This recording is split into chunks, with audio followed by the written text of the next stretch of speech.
It'll be a physical game, and as I say, they're in some form at the moment, Wigan, and I don't think they were massively out of form when they beat them here in the league. They then went on and lost a few games after when we beat them. So we're not banking on them being off. But I think people like Sammy Tompkins and John Bateman, I think Mickey McLaurin's a key for them, and Sean O'Loughlin, people like that. I think they'll show up, and we'll have to contend with them. Everybody wants to promote juniors, and that's been a philosophy of Super League forever, hasn't it? I don't think any club's not tried to produce their own juniors, but with the current climate of getting overseas players in and how difficult that is nowadays financially, and and certain players retiring, it's important that we keep hold of our best juniors. Alex Sutcliffe being one of them, Jack Walker another. Yeah, it's good news. Brian, there seemed to be a bit of a positional issue to do with Jack, certainly by the former press release. Has any assurances been given to Jack, or have you spoken to Ash about the situation between the two, or positioning-wise, in the build-up to him signing? No, he needs to fall in love with us. Jack's got to fall in love with us. We don't give him anybody any assurances.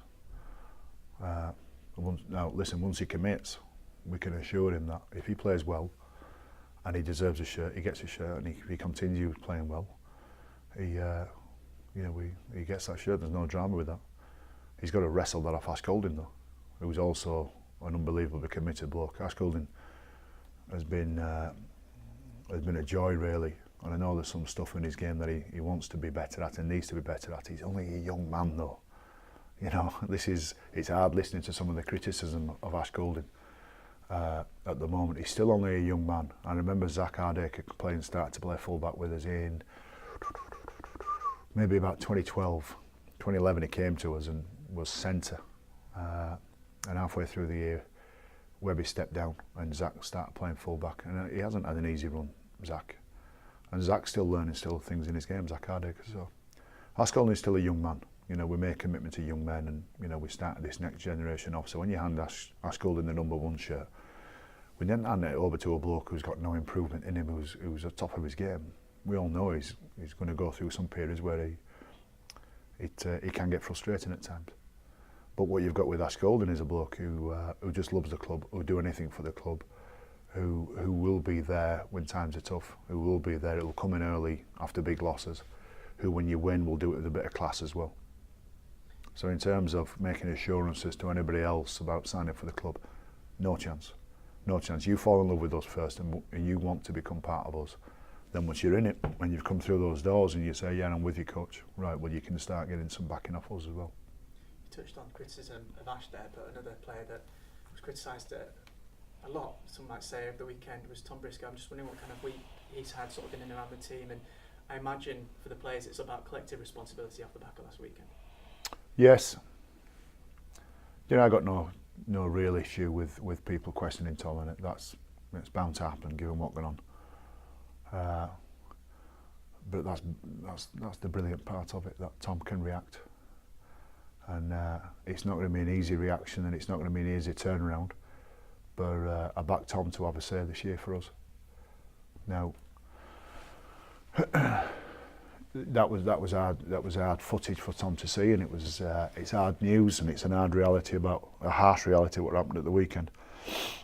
But that's why, if and when it comes good, and I'm going to put my money on when it comes good, that's one of the reasons we're all involved with sport for these moments.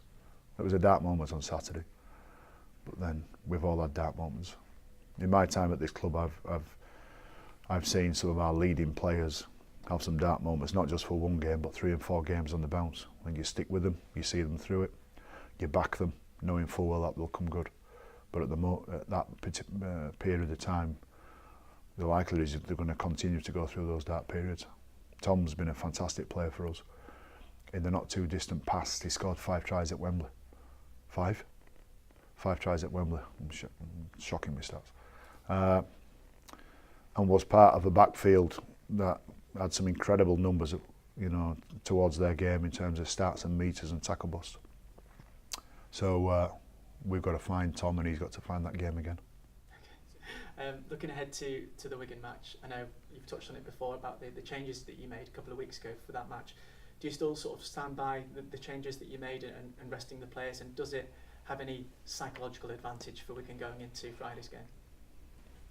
Well, I don't know about psychological advantage, but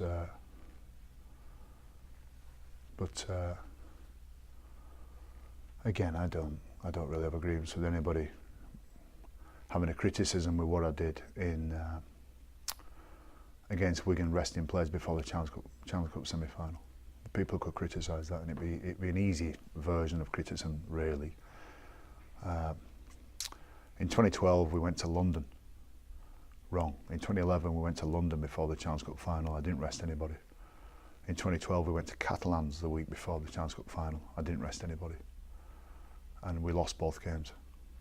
In 2014, we went to London the week before the Challenge Cup final. I rested a load of blokes, and we won in 2014. I took a risk. And it didn't come off. I don't mind taking risks. I've been taking risks since I've been at the club. And I don't know if you're going to get to do what we've done at the club by playing safe and making decisions that nobody will criticise, and only ever doing things so nobody, well, what happens if it doesn't come off, and then pulling out of it just in case you might get caught for criticism afterwards.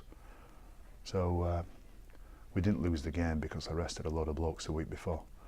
And I thought we played reasonably well. I thought we played with energy. I thought we worked tirelessly against a very good Hull team. But we didn't get the result, and that's the hard thing. That's the hard thing. You come into work on Monday, and we invested a load of it. There's been a fair few weeks preparation for that game. It wasn't just the 7 days building up for it. So I understand why people would ask questions and criticise, but I don't agree with it, and that's not me.